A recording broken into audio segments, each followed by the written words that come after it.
Oof. Well, I would just, well, it's hard because the younger self's not ready to look at it this way, but tap into what you know, which is your experiences that happened to you. Because nothing's more true from a writer than, it doesn't have to be specifically autobiographical, but pulling from the people in your lives for inspiration, from pulling from the emotions that you've lived through, pulling from those circumstances are going to be so much more richer than probably things you can even imagine. And it doesn't mean that you can't imagine writing a sci-fi world. It's just that the characters you should be able to connect with, because the human part of that story is always still going to be probably the most identifiable part, despite the elaborate world you're creating.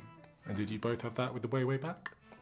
Well, we have inspiration from it. There's an autobiographical moment in The Way, Way Back, which is the very first scene, which has actually happened to me when I was 14, when I was asked what I was on a scale from 1 to 10 from my stepfather. So that scene is sort of verbatim, but after that it was more, again, just pulling from people we know to inspire characters and stuff like that.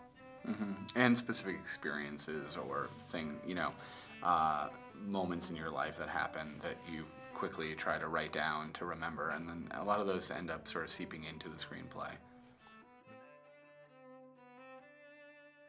I mean, I think a lot is, a lot of the credit goes to the Groundlings, where we met, which is a theater, sketch comedy and improv theater in Los Angeles, and certainly all the principles of improv in terms of, listening to each other and adding information and trying to sort of brainstorm a story together, in a sense. I think all of those tenets end up, informing our acting and our writing and our directing, as far as, just principles to keep in mind. Well, I mean, I guess we technically would say we started acting was first jobs, and then I think, like Nat said, with the Groundlings, we got into a place where you're writing so intensely because the show was switching over every 3 months, so you're always writing new material. So I would say that's where writing became that was more of a grad school for writing and performing. Fist fights, really simple, just fist fights. Slapping or mainly just... Oh, no. It's like a roll of quarters fist, and where you break your hand. Surprisingly, I lose a lot. Yeah. Mm-hmm. Not what you would think. No, people just don't.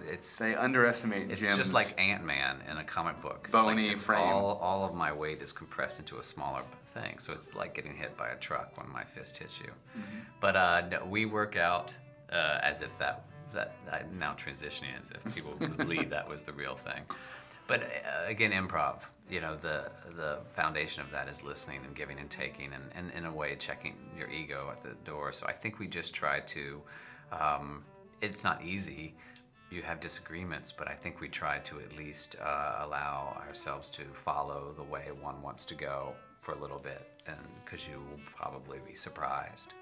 And if someone feels strongly about it, I think the other is respectful enough to sit back and trust that. That's not true.